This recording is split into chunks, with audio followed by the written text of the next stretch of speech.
Hello, James Rubicon here, and I'm going to do another review. And this one is of a 2016 Sportsman 450 HO.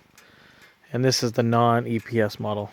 So, I bought this one for my wife. Just because she needs an automatic. And she doesn't need a whole lot of power. So, I'm up here breaking it in, Walker Valley. So far, I have to say, I like the bike a lot. It has more power than I thought it was going to have for 450. So, that's kind of makes me excited. But I did look on the back of the plate down here, and I guess this is the same motor as the 570. Where is that? Right there. So, I guess a lot of people that did a review on this, and they're trying to say that it was the ETX motor, or the little 330 cc's, I believe it was. So it's definitely the 570 motor. So it definitely has a lot of low end torque, especially in low. So that is great. The first 20 miles, I was like, what the hell is going on? I didn't really like it that much. It was bumpy and it was stiff, and I was like, oh my god, there's no way I can ride this all day. And I checked the tire pressure. The dealer had the tires up to freaking 15 pounds on each tire. Max is supposed to be 7. Right now I have them 4 all the way around, and it is freaking it's amazing what tire pressure does for comfort. So now it rides similar to my Rubicon. Not as nice though. The Rubicon definitely has more power. They both have about the same top speed though. I maxed this one out at 52. That's what I got my Rubicon up to. So that's kind of cool. Driving automatic is it's kind of weird when you're used to driving clutch. It's kind of hard to get used to. One thing that Polaris did go cheap on this is the tires.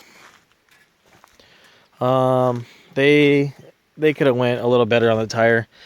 You know, it's only a 6-ply tire. The traction is not that good. So, I don't know. I'm going to have to definitely get her something different. So, the all-wheel drive system seems to be working fairly well.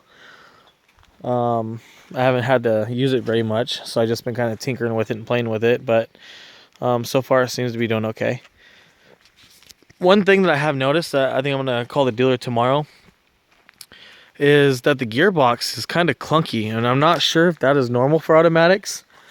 Or Polaris in that matter. So this is my first automatic quad I've ever owned or bought or even drove for that matter. So it's just kind of clunky sometimes, or when you're going downhill letting out the brake, and kind of as it slows down, it sounds clunky, and I'm not sure if that's normal. I know my Rubicon does the same kind of noise when I downshift it too hard, and it's kind of slowing down, so I'm not sure if it's the gears. So if anyone is watching this and knows that clunky noise is common, then that'd be great. Other than that, I'm liking it so far. Has great power. So I'm thinking that I should have got the EBS model for my wife. For me, it's pretty easy. I don't mind it. But she loves driving the Rubicon, and that has power steering. So, I don't really know what to compare this to, because it's the only thing I can think of compare it to is my Rubicon.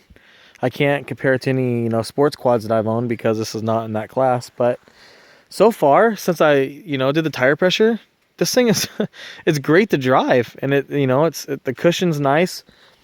One thing I can say about this quad so far is that the seat is freaking comfortable. I'd have to say it's more comfortable than my Rubicon for sure. But the seating position is definitely not that comfortable. And I think it's just, it's kind of like Can-Am in a sense, I think. It's pretty wide. Like when you sit on it, you feel like you're freaking riding a horse, man. And so that kind of makes it tough to have fun with it and get in the corners and really lean, because the seat's so dang wide. But as far as like the seat for your butt goes, oh man, it's comfortable. So Polaris really did it right. Whatever they did to the seat, or whatever's in the seat, I'm not sure. But it seems to be very comfortable. As far as suspension wise goes, I think Polaris went pretty cheap on the shocks, but this is also, you know, it's a low-end model, I guess. It's, you know, it's somewhere somebody can afford. And like I said, I bought it for my wife to drive, and she's really new to the sport. And my daughter loves it. It's automatic. So my daughter has a 2011 Raptor 125, and that's a clutch, so I'm trying to teach her that. So I told her she can drive clutch, she can drive anything. But as far as like comfort, like I said, ever since I did the tires, this thing is awesome. It's comfortable. I'm like, okay, I want to drive it for a couple more hours now. So check your tire pressure, guys, after you buy it. I don't know what the hell the dealer was thinking at 15 pounds. But anyway, I did bottom out a few times, so I noticed I think the ground clearance is it's a little less on my Rubicon. Like I said, I'm not sure. I'd have to take a look at the specs verse, but so far it seems like it's definitely a lot lower, maybe a couple inches. Seems like.